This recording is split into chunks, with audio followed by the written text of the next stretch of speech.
Welcome everyone to Mennello Museum's virtual studio visits.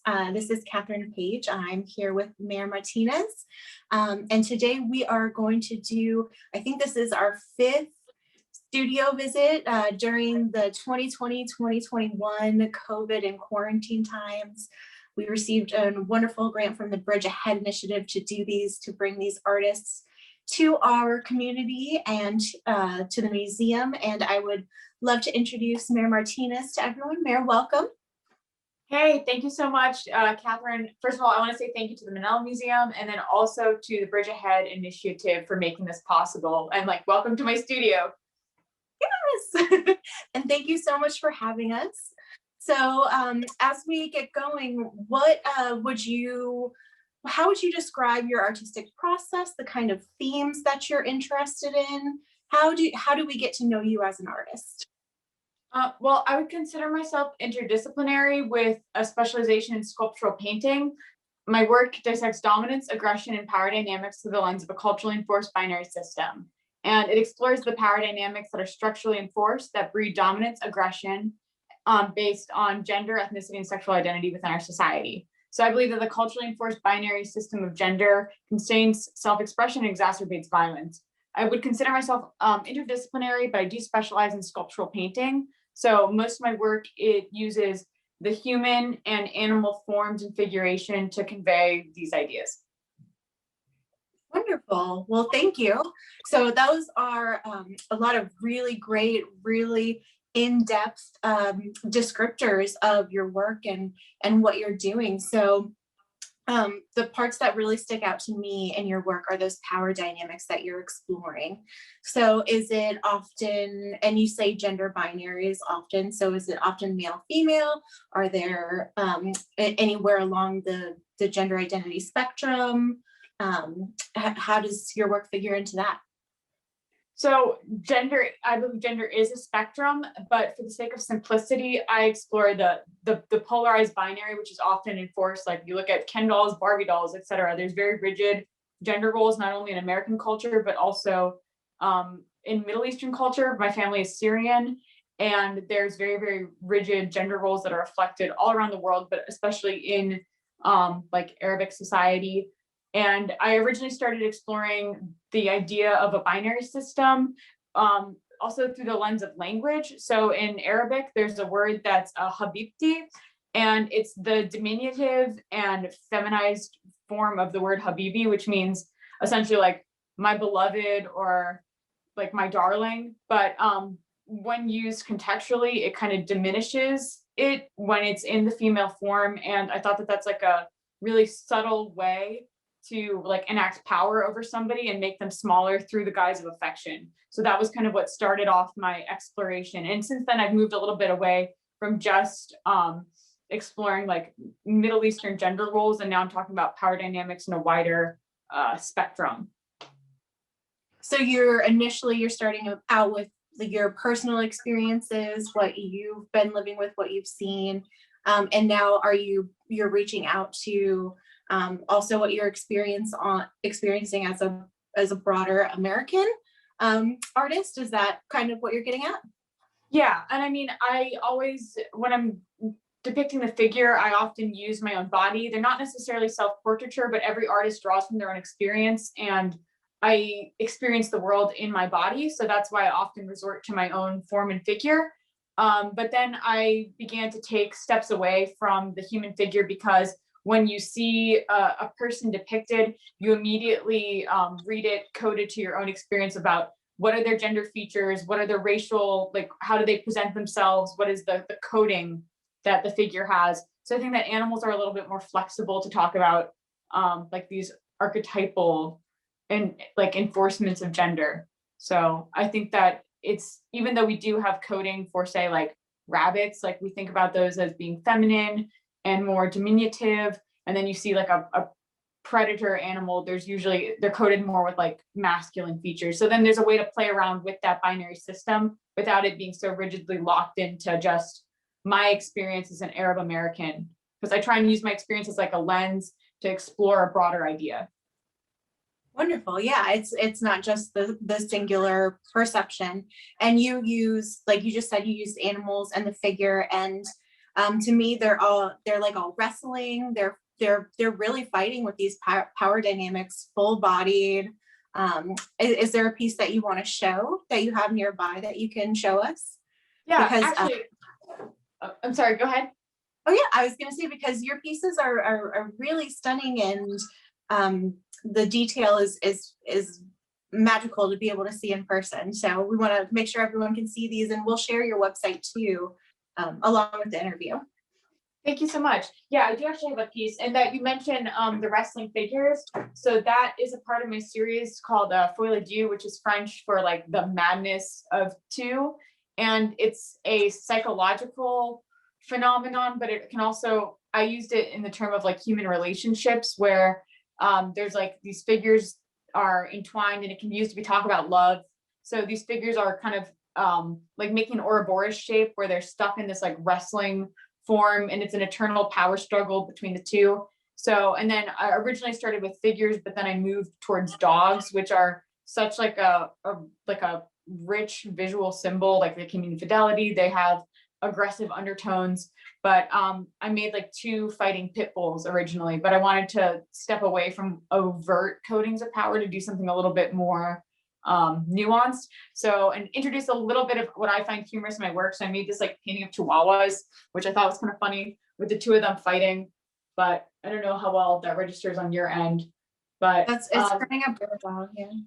yeah, thank you. And the way that I approach my work, the sculptural painting aspect of it is very important to me. So these pieces are cut out on wood, and then I treat them with a very, very delicate glazing and really precise paint application process that is very tedious.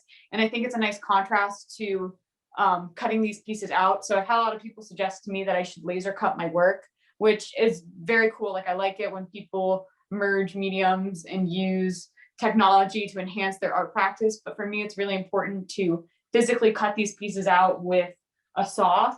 It ties me to the work, and there's a very physical aspect of removing them from the confines of the exterior wood, and so like I feel merged to it in the process. And also it's like a violent act that kind of stripped the figures from their context, so I think it can mimic how power is given and can be taken away.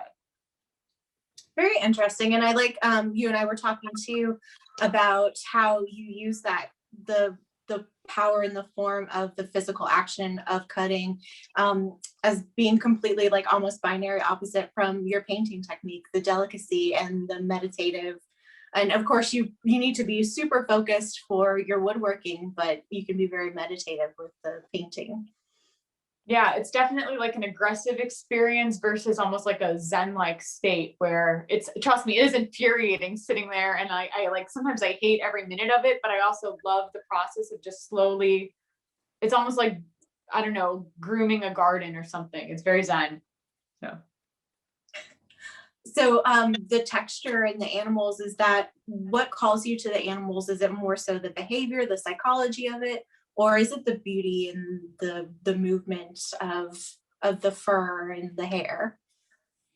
I think it's a mixture of both. Animals are just a very potent archetype, and there's so much you can say with the forms that are kind of removed from the human experience to talk about the human experience, because ultimately throughout art we're just projecting, like whether it's projecting physically like an image onto the canvas that you created, but then the way you read it, your own experience is going to inform that. So animals are a way to be, I think, a little bit more diverse but also succinct, because whenever there's a figure, especially the ones that are entwined, the sexual overtones are like turned up to a 9, whereas with the animals I can get away with a little bit more nuance. So I think that they both have their place in my body of work. And recently I've actually taken a break from doing figurative work, and I've stepped away towards new projects. I don't know if you can really like see it over here, but I'm working on a body of work with like they're called Damascene rugs, and some people know them as like Oriental rugs, basic, or like Persian rugs. So mine that I have in my house are all like antiques from Syria, and I think it's a really important symbol of like it's a huge cultural symbol and export, these rugs. And I'm trying to depict these rugs like draped over the figure, that so it's like keeping them hidden, but also kind of smothering them at the same time. And the end goal of the series of rugs is that you'll be able to see the figure kind of struggling underneath, very similar to the way that I have them portrayed in the actual figurative paintings, but without those clues, and just kind of seeing the forms and the, I don't know, the echo of the struggle without the physical person. So it's a process.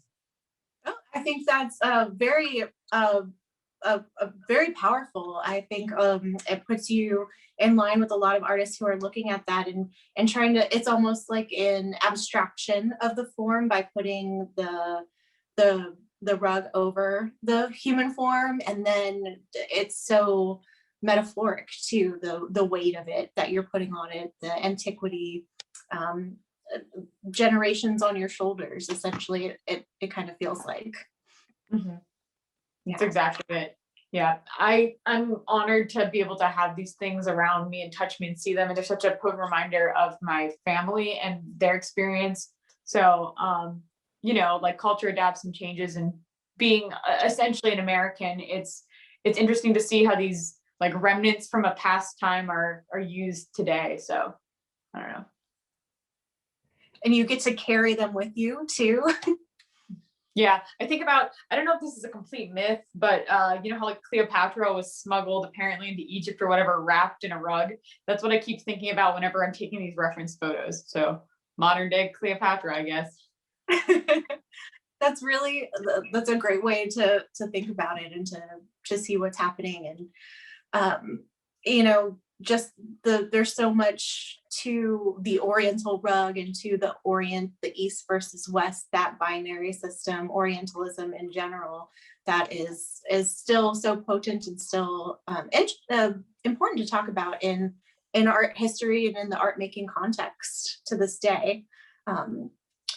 The piece that you're working on behind you is just phenomenal. I love you can see really well from where I'm sitting,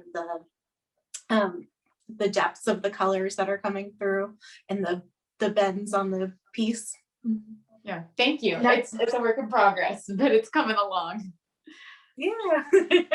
So are you adding any kind of details to it like you would with fur, but with maybe like the Persian rug details, any motifs that you're getting specific into with symbolism either? Yeah, there's like certain patterns that are specific to different like regions of Syria.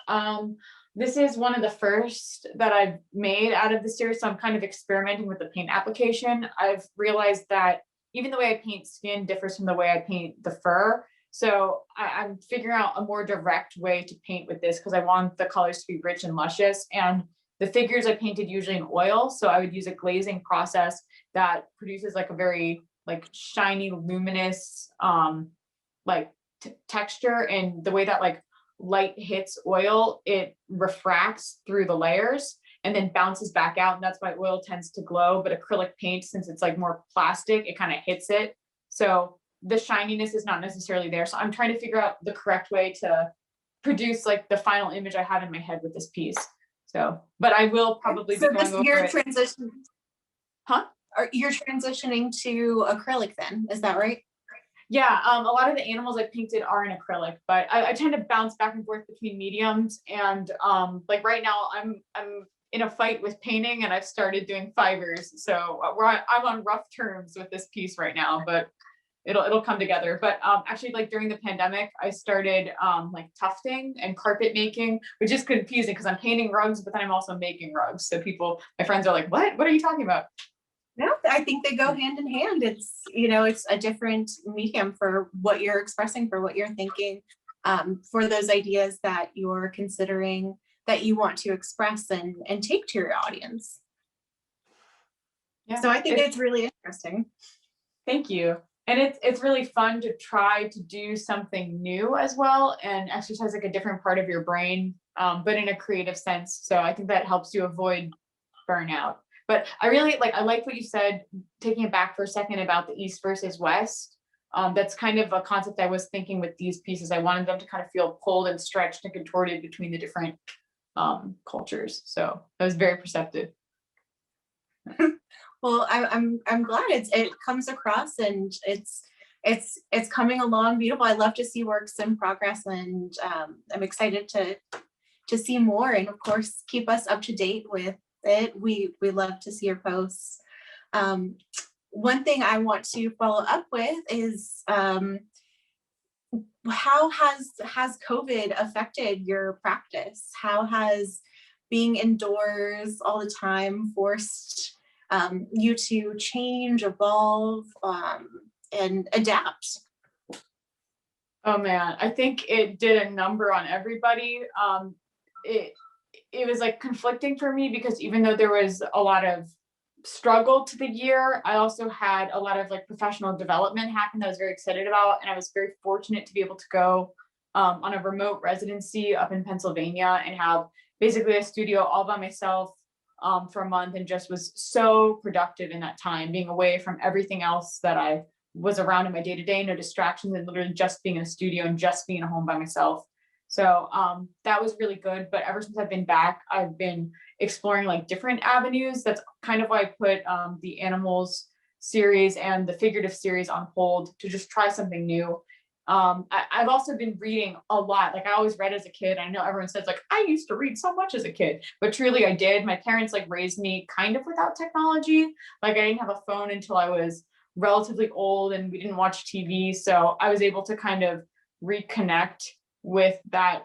I would consider reading a creative pursuit. Like so I was able to do a lot of like reading. I read this amazing book called The Alphabet versus the Goddess that talked about how like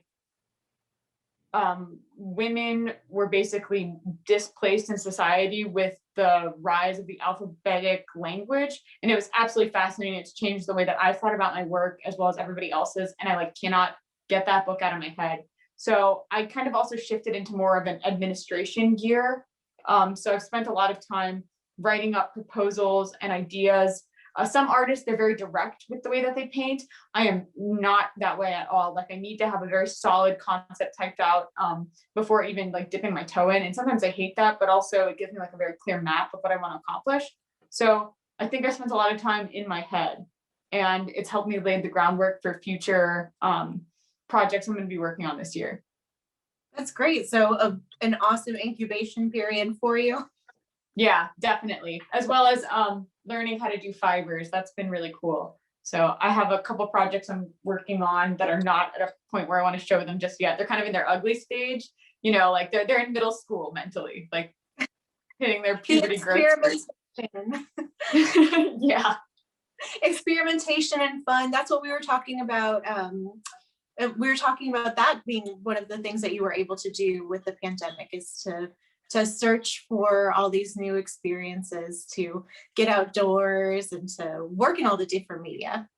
Yeah, playing is so important. And I think like I also just graduated. I'm not sure if I already said that, but I'm so thankful for my collegiate experience. I learned so much. But it was so nice to like be able to operate without any specific deadline and just play and make work that sometimes is bad. Like sometimes your work is absolutely terrible. Like, and you just can put it away and then revisit it later. And that is so freeing to just experiment and play around. I've also been working on sound art, which has been kind of crazy. I'm kind of like, I'm not a Luddite. I do appreciate technology in our world, but I don't actively try to engage with it more than I have to.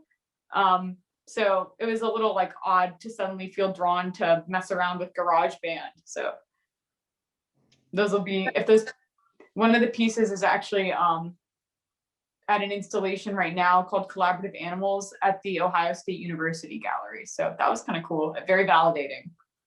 Very cool. So would you explain the concept of that piece to us? Oh my God. Yeah. It's called El Gato en Espanol. So I was thinking a lot about how language affects our everyday life, and how, so basically that piece is a mixture of my voice and an automated voice saying meow in different languages. So it's almost like a verbal collage. And then at the very end, there's like a cat that actually meows. And I was thinking about like how nonsensical language is, like everything is a sign and a signifier for the signified. So and basically by like saying those words that were completely meaningless in another language, we still have no idea what the cat is actually saying because we don't have the shared meaning that language needs to be able to function. So, but we have the sound. So, and then that piece was paired with like a couple like text-based pieces. So just kind of playing around with semiotics. I don't know if this made any sense at all explaining it verbally, but I guess you have to hear it. Yeah, no, and the semiotics, a lot of artists play around with those concepts too. It's a very important notion and idea to work on and work through. So what draws you to that theme? I remember learning about that back in like in art history course, because I did actually study art history as one of my degrees, and I've just always been fascinated with that ever since. Like the idea of how a letter or like a symbol, it doesn't really exist without the sound to back it up, and how all of our concepts are so interrelated. And maybe to some people that sounds silly because it's so obvious, but I like to kind of explore the little cracks in between and look at where the weeds are popping up.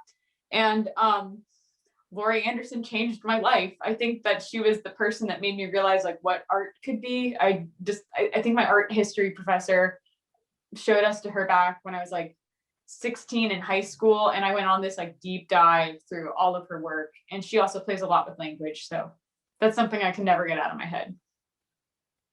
So I foresee a lot of language coming into and words coming into your work as well.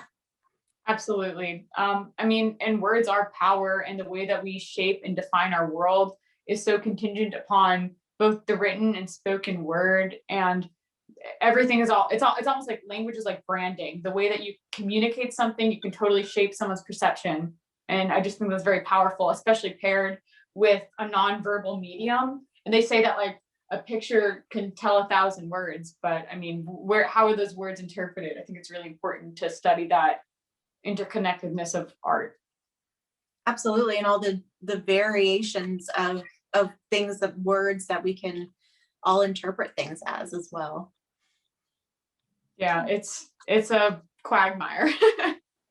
It is, but it's for me, it's very fun. It's very interesting, and I like to see what the artists are thinking and what you guys are getting and what you want the world, how you want the world to react and see, or if you do or if you don't. Yeah, I mean, that's the crazy thing though. When you make something, you can have all these ideas, and I can have the spreadsheet from hell with like all the concepts lined up, but you don't ultimately like own your work once it goes out of the studio. And I mean, if the general population completely disagrees with you, then you got to go back to the drawing board, because like what you're conveying might not be the thing that you think that you're conveying. Like, I don't know, the studio is such like a solipsistic experience, and all of these concepts, if the visuals don't back it up, like you got to start over or try something else, whatever. That works. Well, wonderful. It's been so great to talk to you and chat with you about your practice, to look at some of your art. Is there anything else you'd like to add before we end today's discussion? Yeah, if people want to start getting involved in Orlando, me and a couple of my friends have started up a DIY art space called Park House 15, and we're currently taking submissions. And if you don't catch it this time, we're probably going to do another season. So it's been very cool to kind of create a space for new media and more experimental work in Orlando, as well as like traditional painting and sculpture and installation. So yeah, that's been our quarantine project. Fantastic. Yeah. Congratulations. Thank you so much. I'm looking forward to seeing it. Thank you. Open invitation.